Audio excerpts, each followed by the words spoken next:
bibit Genja Entok ya yang paling valid dari Kebumen. Dari sini. Dari Untuk Kebumen. saat ini ya. Untuk saat ini ya Ke depan. benar. Ini tantangan. Dan semoga aja ke depan juga nggak pindah ke daerah lain, tapi tetap di Kebumen. Ya harapannya begitu. Tetapi setelah ini Asal kita dikembangkan, mau melestarikan, ya asal kita mau jaga. betul harus karena kebutuhan meningkat di tempat lain sudah tersedia. Ya, Kita jangan mau kalah. jangan mau kalah. Perbanyak terus dan isi penuhi lahan-lahan yang masih kosong. memungkinkan ya, terutama pengaraman yang agak luas, ya kan, kantor-kantor semua Rumah, bisa ditanam ini, ya, rumah kantor bisa ditanami Genja Entok supaya semakin banyak sumber benihnya. Untuk memenuhi kriteria bahwa ini pohon saya ini bisa dijadikan indukan dan layak untuk jadi benih itu seperti apa Pak Ismail? Oke. Kalau ada orang punya pohon di rumah, ini sebenarnya layak nggak gitu kan? Kadang orang awam nggak tahu Pak Ismail. Di kelapa yang lain seperti ini kan runcing yang nggak bisa berdiri nih, Nggak bisa Ya berdiri. kan, Oh gitu. ya ini gadingnya nggak bisa berdiri. ding ya. itu. Oh iya. Itu. Sip. Masa semua orang, semua petani, semua sahabat tani di rumah punya pohon bisa membuat bibit? Bisa secara mandiri. Cara membuat bibitnya gimana? Udah dipetik itu tua kan ya Pak Ismail? Ya. Kemudian yang harus dilakukan apakah harus dijejer? Ada model yang digantung itu bener nggak itu Pak? Sangat disarankan untuk membuat sayatan seperti ini. Sayatan ini ya, Ya. sahabat tani. Ini Sayatannya. kalau mau dibibitkan sahabat tani, buat sayatan seperti ini. Sayatan Pakai bisa pisau seperti aja ini, biasanya. ya bisa seperti ini. Ada juga modifikasi kita ini kemudian kita ada sisakan seperti ini. Karena kalau iya. seperti ini kan dia kalau kita siram kan dia cenderung Oh ya. meluncur ke bawah. Selamat datang di panggung penyuluhan, siniar penyuluh pertanian Kebumen. Sahabat tani, ini siang hari ini sebuah kebanggaan bagi kami di Kabupaten Kebumen. Ya. Pak Ismail datang lagi sahabat tani. Yang kemarin udah datang bersama Mbak Yuni ya kemarin hostnya. Betul sekali ya. Ini lagi ganti Pak Ismail, hostnya nggak apa-apa ya? Apa-apa. Nggak cewek maksudnya pemandangannya beda aja. Lebih garang. Oh lebih garang. Pemandangannya nggak Ya. seindah yang kemarin. Iya. Oke, terima kasih Pak Ismail Iya. sudah berkenan datang lagi ke Kebumen, dan ini sebuah kesempatan yang cukup langka bisa dibilang. Kita kedatangan Pak Ismail yang notabene-nya itu buat Kebumen jasanya luar biasa sahabat tani. Beliau ini adalah pelepas varietas waktu itu ya Pak Ismail? Alhamdulillah bersama teman-teman tim kita. Bersama teman-teman. Tim dari Tapi Balit Palma ya. risetnya kan Pak Kementan. Ismail ya. Ya bersama teman-teman kita. Bersama teman-teman ya. Ini datang ke Kebumen lagi dalam rangka apa Pak Ismail? Bisa disapa dulu Pak, sahabat tani Pak Ismail. Assalamualaitim warahmatullahi wabarakatuh. Waalaikumsalam. Salam kelapa dan tetap salam sayang untuk Salam kelapa. sayang untuk kelapa Ya. Indonesia. Ini alhamdulillah ini mendapat kesempatan lagi nih Mas Radia. Ya, siap. Kita ditugaskan ya dari Direktorat Perbenihan Dirjen Bun, ya, Dirjen Bun. kami dari BRIN, Ibu Kapus ya, Hortikultur dan Perkebunan menugaskan untuk mendampingi teman-teman dari Direktorat Perbenihan, kemudian dari BPSB Jawa Tengah ya, bersama teman-teman di Dinas Pertanian dan Pangan ya, Pertanian dan Pangan. Pangan ya, Kabupaten Kebumen. Kebumen, untuk dalam rangka penetapan ya. Penetapan pohon induk tambahan.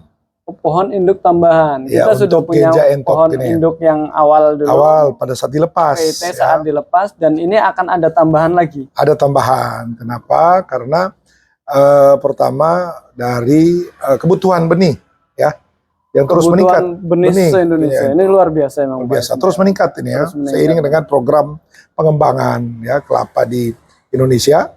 Nah, Genja merupakan salah satu unggulan ya, Unggulan untuk dan dikembangkan. Entok menjadi jagoan.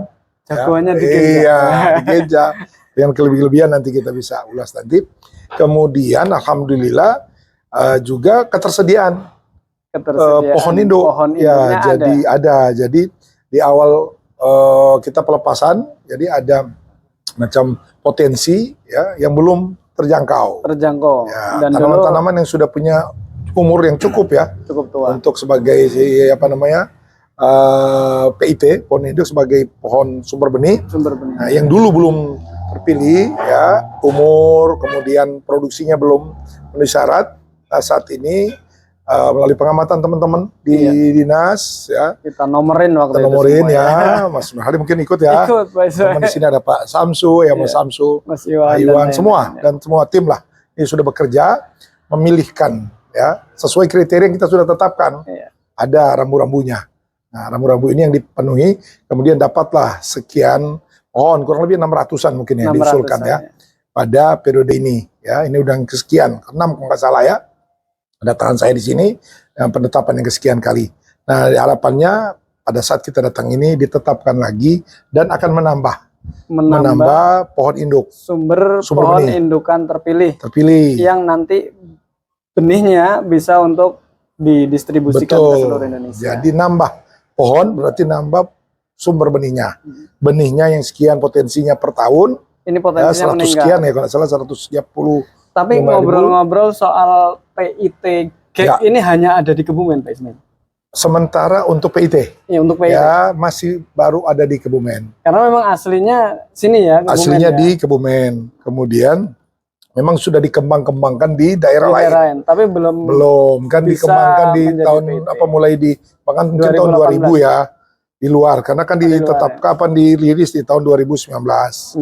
Kemudian baru bisa diedarkan di tahun 2020. Nah, bertahap lah ini terjadi pengembangan.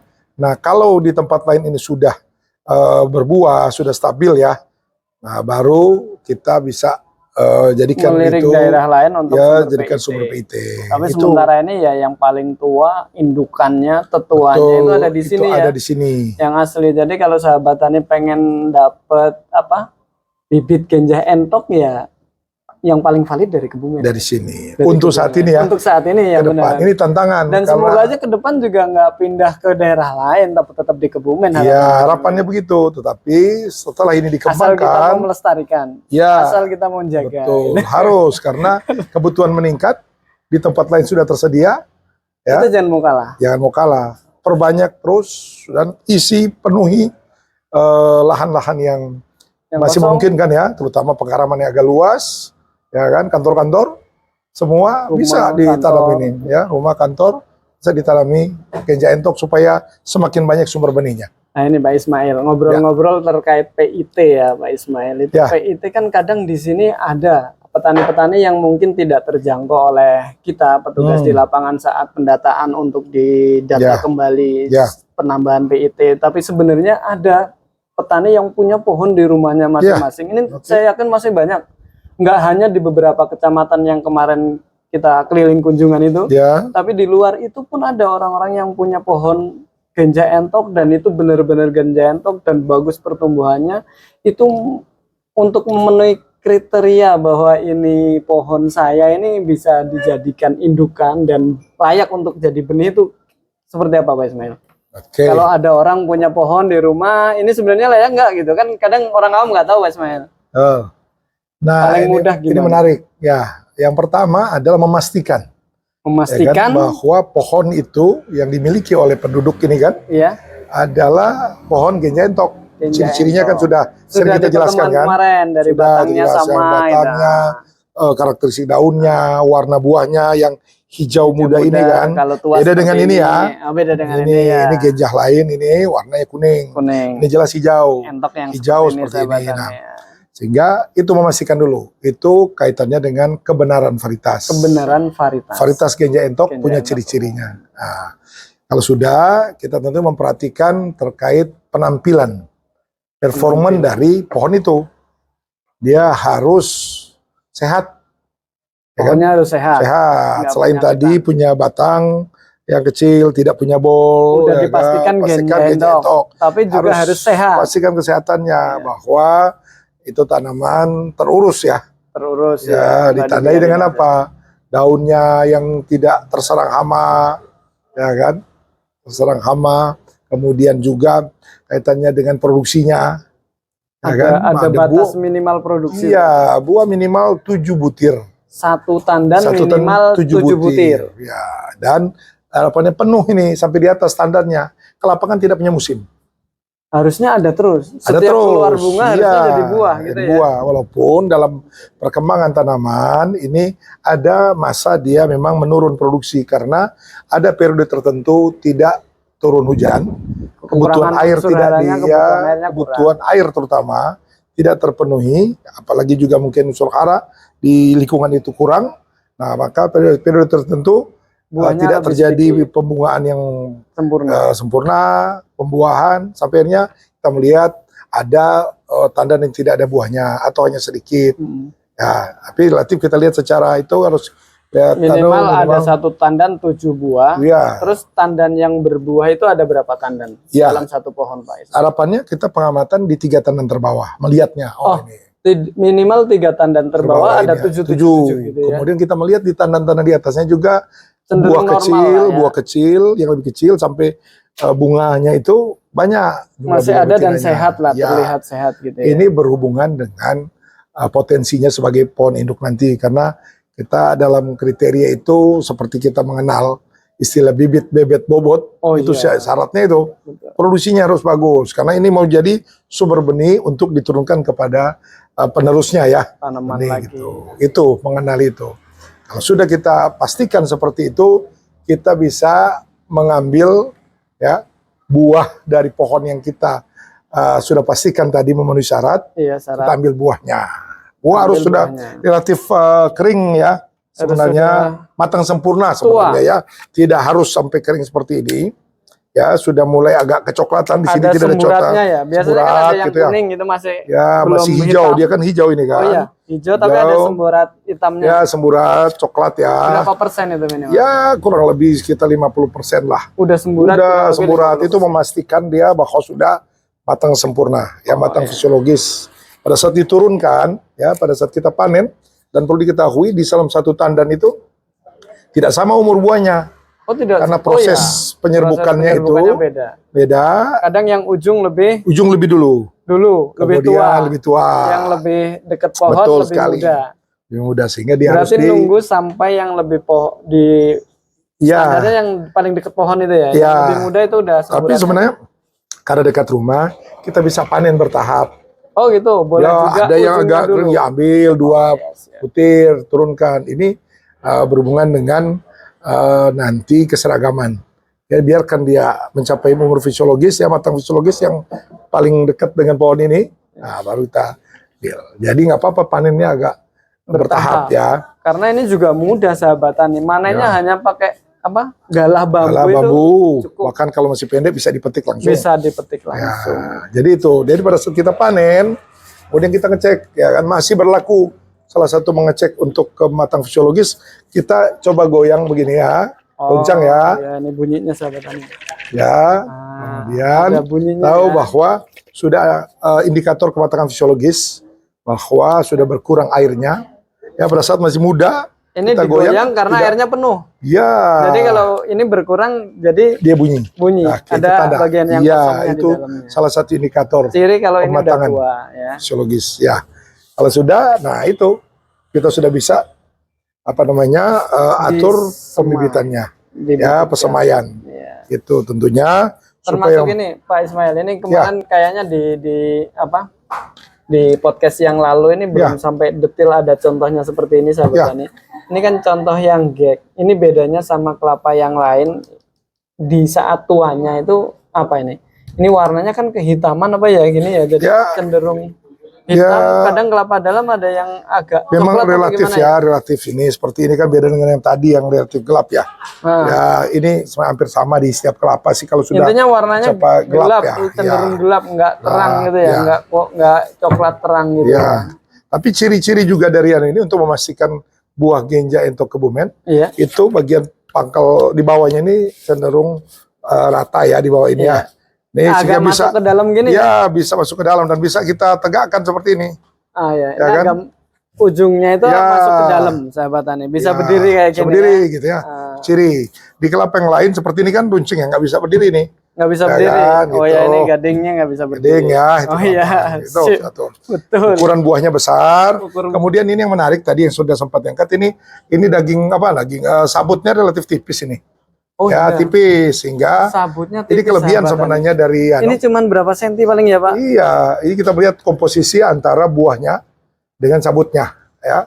Sabutnya relatif tipis sehingga ukuran buahnya besar. Ininya besar. Ya, kelebihannya juga dibandingkan kelapa lain yang bentuknya lonjong seperti ini, buah lonjong berarti sabutnya agak tebal.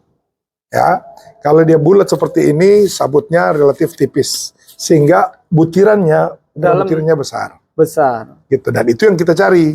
Kita punya kelapa genja, tapi ukuran butiran, buah butirannya besar seperti kelapa dalam.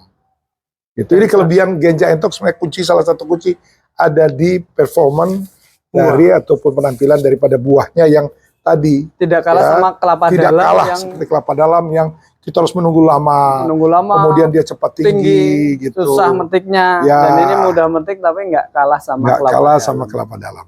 Itu ya. Oke. Ini ciri-ciri itu ya supaya kita ada kebanggaan juga dalam menanam ya. Pada saat kita bangga punya kelapa seperti ini, kita tadi berniat untuk mengambil buah, kemudian disemai untuk ditanam sendiri. lagi. Aslinya semua orang, semua petani, semua sahabat tani di rumah punya pohon bisa membuat bibit. Bisa secara mandiri ya. Secara mandiri ya. Ya, karena itu nanti bisa untuk ya tadi paling itu adalah untuk ditanam lagi di tanah yang sekitar. lain ya. Kemudian bisa untuk tetangga, bisa untuk teman, juga saudara. Iya. Ya, berbagi saudara-saudara di luar gitu ya. Jawa itu banyak yang nyari. Pak Ismail. Nah, Minta bibit genja entok. ini bisa jadi oleh-oleh Bisa jadi oleh-oleh. bagi saudara-saudara. Oleh-oleh kita yang datang. paling awet. Bisa puluhan tahun. Melanjutkan dan kita ikut mengembangkan kelapa. Nah ini kalau sahabat tani yang punya pohon 1, 2 di rumah dan bagus masuk kriteria sebagai pohon indukan itu tadi yang dijelaskan. Ya. Cara membuat bibitnya gimana? Udah dipetik itu tua kan ya Pak Ismail. Ya. Kemudian yang harus dilakukan apakah harus dijejer? Ada model yang digantung itu bener nggak itu Pak Ismail? Ya itu kan cara yang Standarnya sudah itu gimana? lakukan. Sebenarnya boleh juga silakan. Itu kan cara bisa. Intinya adalah untuk bisa melakukan mengecambahkan ya. Mengecambahkan buah kelapa ini menjadi benih itu adalah bagaimana mengkondisikan ada air yang masuk ke dalam sabut ya, agar dia merangsang terjadinya perkecambahan. Kenapa? Pada saat itu proses di dalam buah ini, buah tadi yang butiran di sini, ya kan, dia kan ada air di dalam. Ada air yang menyentuh sampai batoknya. Jadi ada air di dalam, tapi air ini nanti akan dimanfaatkan oleh buah ini untuk ya membongkar ataupun membongkar daging buahnya ini ya, untuk bisa diserap oleh kecambah itu. Tumbuhnya kecambah. Ya, tetapi untuk memicu dia terjadi perkecambahan harus ada kelembapan. Kelembapan di luar dari butiran ini. Ya kan di sini, sehingga kita sangat disarankan untuk membuat sayatan seperti ini. Sayatan ini ya, ini kalau mau dibibitkan sahabat tani, buat sayatan seperti ini. Sayatan bisa seperti ini, ya bisa seperti ini. Ada juga modifikasi kita ini kemudian kita ada sisakan seperti ini. Karena kalau seperti ini kan dia kalau kita siram kan dia cenderung meluncur ke bawah. Jadi ada yang kita sisakan potong di sini. Kalau kita siram dia bertahan di sini. Bertahan dan masuk otomatis di bagian calon kecambah ini karena di sini akan ada yang namanya calon tunasnya. Ya, tunasnya. Dipastikan yang diiris, yang diiris adalah bagian sini, bagian plumula kalau istilahnya itu ya. Bagian tempat ini nyantolnya batang. Ya, di sini dia kalau kita belah itu yang namanya kentos. Kentos ada di sini. Dia salah satu dari 3 titik ini. Makanya kalau dapat kelapa kembar dia keluar dari 2 titik ini. Gitu, 2 mata itu kan. Dapat istri 2 kan. Bonus ya. Gitu. Jadi dia keluar dari situ. Untuk memacunya dia melalui tadi kita berikan air supaya masuk, dan logikanya ketika air mau dimasukkan ya diiris seperti ini sahabat. Ya, tapi modifikasinya seperti tadi diiris seperti ini bisa ada. Ya, nggak perlu seperti itu. Tapi cukup segini. Kalau ini mengurangi tadi kelembapannya. Kelembabannya malah keluar. Kayak gini. Kalau dibuka semua ya. Nah kalau ditutup seperti ini semua, otomatis akan lebih lama berkecambahnya karena tidak dimasuki air dari luar. Iya. Gitu ya. Gitu, mempercepat terjadi perkecambahan. Okay. Makanya juga pada kondisi menunggu ataupun pada saat periode menunggu dia berkecambah itu harus tetap diatur supaya lembab tadi. Kita pakai naungan supaya tidak terlalu panas, karena kalau panas mempercepat penguapan. Cepat kering untuk Ya, kita siramkan. Situ. Tuh. Nah, makanya itu kita bisa harus pakai disiram rutin. Satu Ya. dikasih naungan supaya tidak mataharinya terlalu terik. Ya, Kemudian biasanya kan disiram. kita tempatkan di bawah pohon. Oh iya, ada yang Ya, kalau di rumah ya, Iya. nggak perlu bikin-bikin itu lagi. Tempatkan di bawah pohon saja. Ini kan mandiri ya. Iya. Bawah pohon, kemudian ya tadilah dibagikan air ke buah ini disiram. Jangan sampai supaya kering. Walaupun udah dibuka, ini kalau Ya. nggak pernah disiram ya kering juga. Nah, menjaga kelembapan di dalam untuk bisa terjadinya perkecambahan. Lebih cepat berkecambah Secara dan alami. kecambahnya otomatis sehat kalau Ya. dia tumbuh, akarnya keluar sudah ada Ya, airnya di bagian sabutnya betul. gitu ya. Seperti itu. Dan itu sudah menjadi bibit dan itu sudah bisa untuk dibibitkan ya. Contohnya Ya, ini ya Pak, betul. Pak Ya, Ismail. gimana? Nah, ini contohnya langsung kita bahas ini Pak Ismail. Nah ini contoh bibit, semua ini bekas sayatannya ada sahabat tani. Dan Ya, dengan adanya sayatan otomatis tumbuhnya bibitnya ini bisa lebih sempurna dan lebih sehat ya. betul. Nah, ini mengetahui. Ini Ya. langsung kupas langsung Ya. Pak Ismail. Ya, Mengetahui bibitnya ini bagus atau tidak. Kemudian ini genjah entok apa bukan. Ini yang paling sering di panggung penyuluhan ditanyakan oleh netizen itu. ya.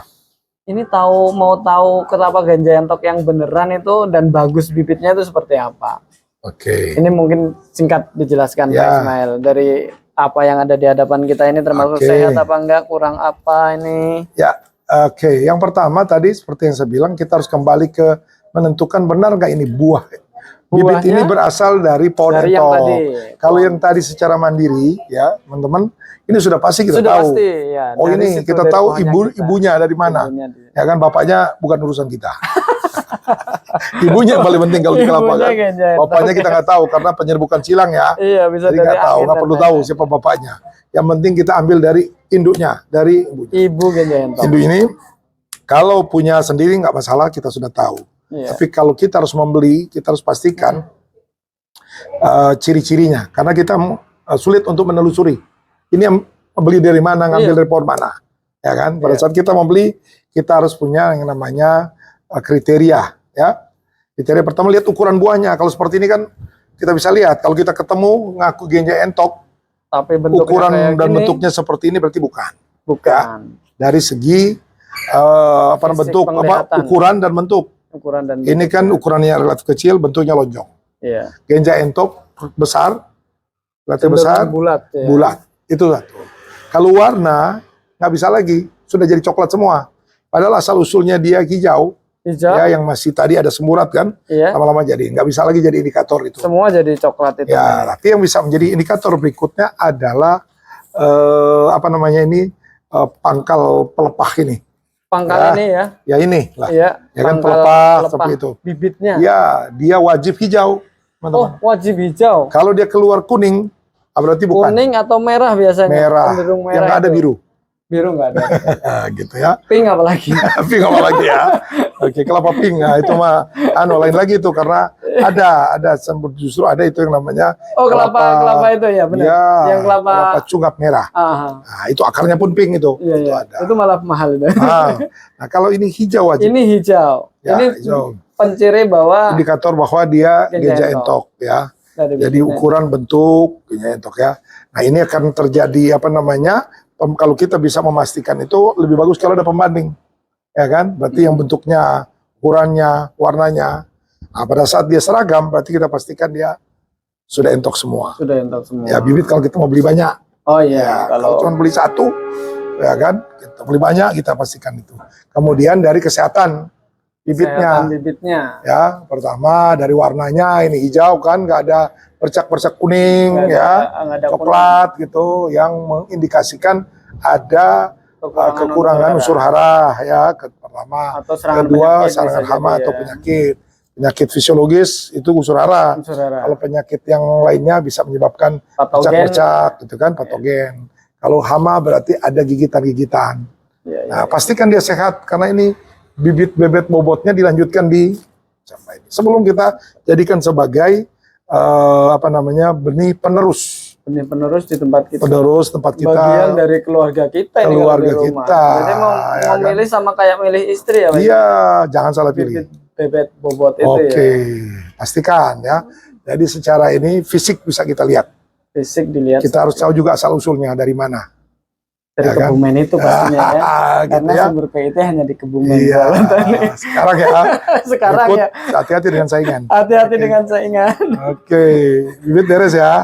Oke, bibit. Ada lagi Oh, terkait satu bibit, lagi ya. terkait bibit Pak Ismail. Ya. Banyak di channel kami itu di Panggung Penyuluhan itu yang bertanya bagaimana kualitas bibit berlabel dan tidak berlabel. Boleh ditanyakan Wah, itu? ini asik ini. Nah, kan? Jadi Karena saya ini beli, misalkan ada keluarga di Kebumen punya bibit, tapi kayak cerita tadi dia belum masuk PIT karena memang tidak di kumpulan populasi yang banyak, jadi tidak terdaftar di PIT. Ya. Tapi dia udah berusaha membibitkan dengan cara dia sendiri, dengan cara tadi sehat kemudian. Nah itu kan nggak mungkin dilabelin ya, nggak mungkin dilabelin karena ada kebijakan pelabelan, sertifikasi itu ada kebijakannya tersendiri. Nah ini banyak yang nanya di channel kami itu bibit berlabel dan tidak berlabel itu bagus mana atau seperti apa itu? Harusnya milih yang seperti apa kalau orang mau nanam itu? Oke, nah ini menarik ya. Iya. Saya memberikan kata kunci di cerita bibit berlabel atau tidak berlabel. Iya. Kata kunci di situ yang kita cari adalah jaminan. Jaminan. Iya. Ada yang menjamin atau tidak ada yang menjamin, gitu ya. Jaminan. Terjamin atau tidak. Ya kan? Dengan Jaminan keunggulan. bahwa ini Jaminan kebenaran. Ya, tadi yang kita bicarakan dari awal untuk satu varietas yang dicari pertama, informasi adalah kebenaran. Benar gak ini Gajah Entok? Gitu. Kalau tidak sesuai kriteria berarti bukan bukan.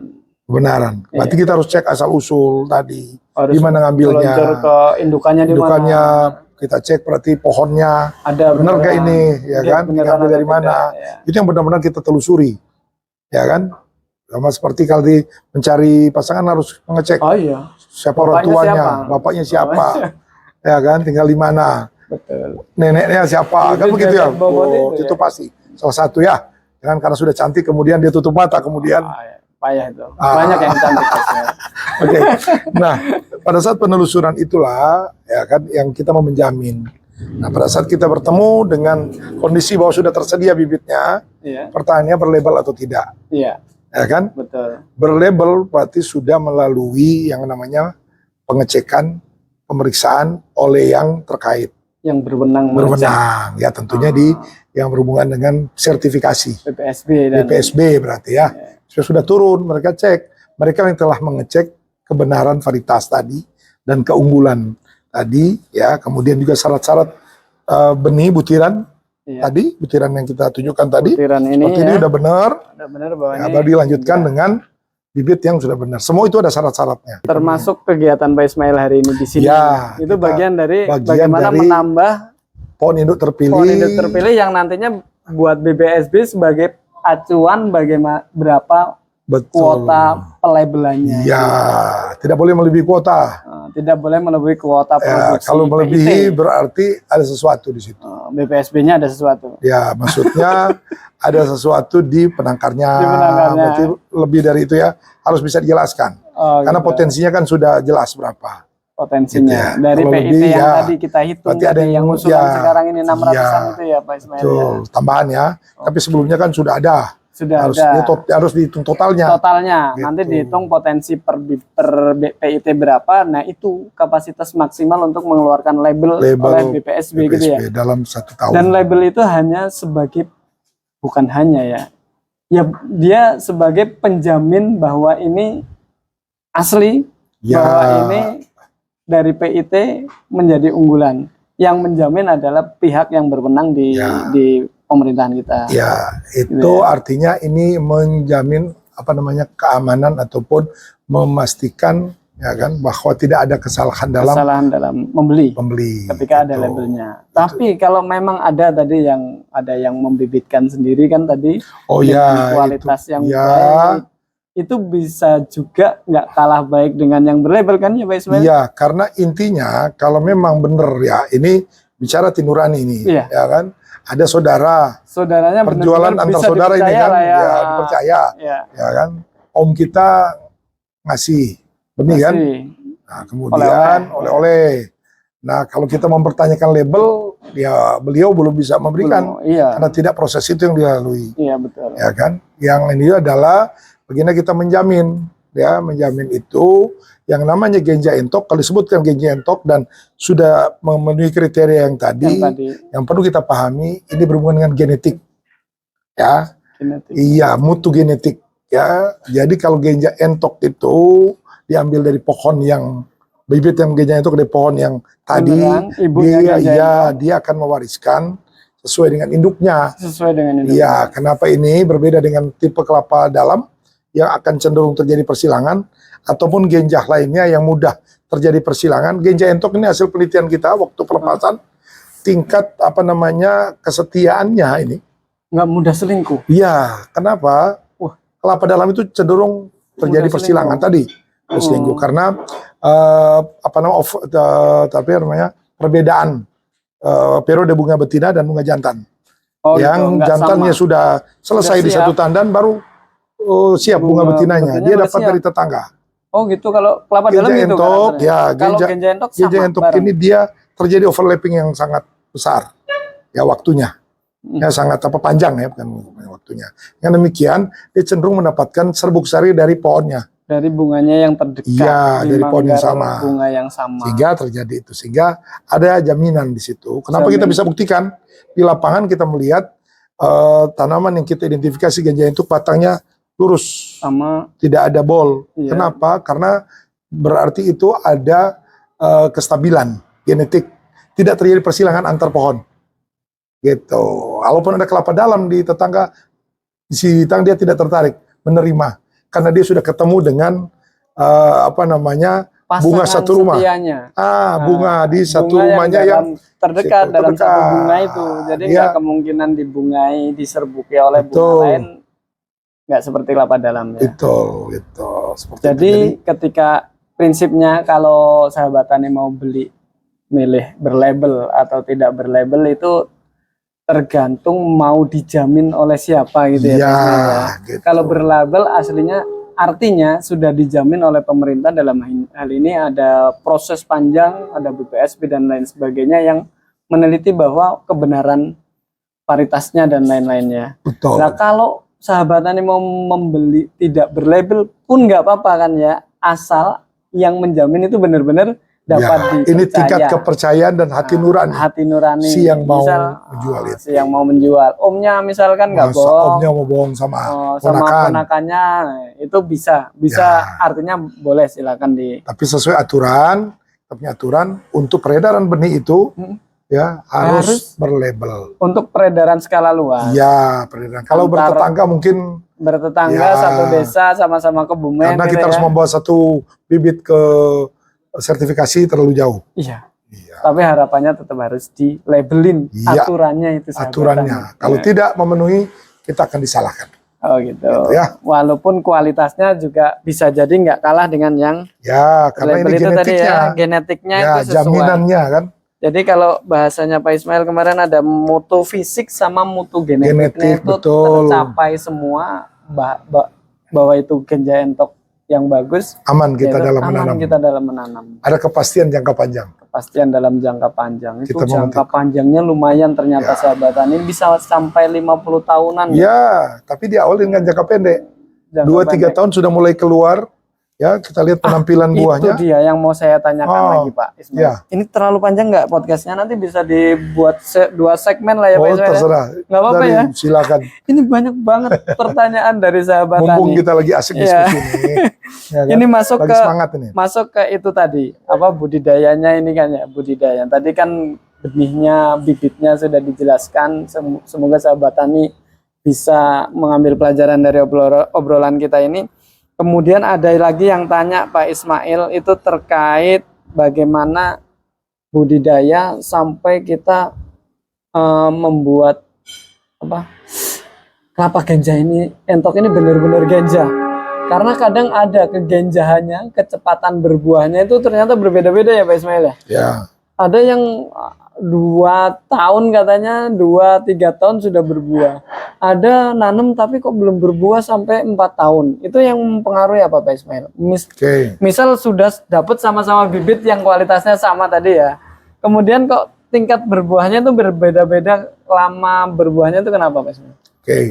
Kita ada 2 yang harus diperhatikan di situ ya.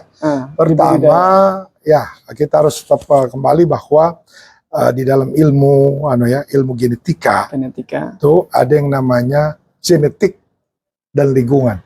Genetik dan lingkungan. Apa yang kita lihat itu ya, performa tanaman itu dipengaruhi oleh genetik dan lingkungan. Secara genetik kalau sudah dipastikan pun tadi bahwa kelapa ganja entok ini kan asal muasalnya dulu mungkin 2-3 pohon ya. Oh, ya. Dulu kemudian disebarluaskan. 2-3 pohon ini kan dulu beragam dia, berbeda mereka. Walaupun kakak beradik, tetap beda. tidak identik. Ya, Ya betul. kan? Ketidakidentikan ini yang terus menyebar dan menyebabkan keragaman. Ya, keragaman dari pohon. Jadi relatif sama, punya karakter yang sama. Ya kan? Rambut sama lurus, kulit sama putih. Ya kan? Tinggi relatif sama. Ada hal secara genetik yang membedakan antara kakak beradik. Ya kan? Makanya banyak kakaknya. Dia tidak kembar siam ini terjadinya kan. Ya. Keragaman genetik itu yang akan bisa terekspresi di lingkungan pada saat kita tanam. Bahwa ada yang relatif cepat, ada yang relatif lambat berbunga. Satu dari genetiknya. Genetik. Tapi penentu ya, setelah walaupun genetik bagus tapi tidak didukung dengan lingkungan, lingkungannya nggak bagus. Nggak bagus, kurang nutrisi, kurang air. Airnya nggak pernah disiram. Ya, tidak pernah disiram, ya dia lambat akan berbuah. Oh, itu jadi pengaruh perhatian, besar juga. Pengaruh besar. Ya, kita kemarin sudah sempat jalan ya beberapa tempat. Bagaimana perbedaan antara pohon yang dekat sumber air, wah itu buahnya banyak dan stabil. Stabil ada terus. Kemudian di tempat lain itu ada yang relatif kurang buahnya. Kemarin lumayan bagus karena mungkin ada curah hujan beberapa bulan ya. Nah, seperti itu. Jadi bagaimana kita menyeragamkan itu ataupun mengharapkan bisa optimal ya, dia cepat berbuah tadi, yaitu syarat-syarat ketentuan berlaku. Penuhi airnya, penuhi nutrisi. Mari berbagi dengan kelapa, ya, terutama tadi airnya, ya, paling tidak menggunakan air yang sisa tanaman yang di podcast kemarin ya, saya di rumah kan, gitu. Habis cuci beras atau apa, sudah, gitu ya. Kemudian ada serasa-serasa yang itu yang taruh di sekitar situ. Jadi pupuk. Itu sudah perhatian. Komunikasi dengan tanaman itu sudah terjadi. Itu otomatis akan lebih mempercepat proses. Ya, itu lingkungan tadi ya. Memberi lingkungan kondusif. Artinya keunggulan genetik ketika tidak diperhatikan lingkungannya itu nggak jadi baik juga ya. Bisa dikalahkan dengan genetiknya nggak terlalu unggul tapi lingkungannya benar-benar kita rekayasa untuk dia cepat berbuah. Ini unggul. Ganja entok kebumen ini keunggulan genetiknya, misal sudah dapat bibit terjamin ya harus dirawat di lingkungan yang benar-benar terjamin ketersediaan air, pupuk dan lain-lain. Doa juga sahabat Anda. Dan perhatian. Ternyata pengaruh juga itu. Pengaruh itu. Sering dikunjungi lah. Sering beda dengan beda. Gitu. Ya, ada komunikasi yang tidak terlihat ya antara manusia dan tanaman. Ya. Dan itu paling cepat berapa yang Pak Ismail neliti untuk ganja entok berapa tahun berbuah? Kira mulai berbunga di 2,5 tahun, 3 tahun sudah mulai berbuah. 2 tahun. 3 tahun sudah mulai berbuah. Iya. Berbuah. Ya.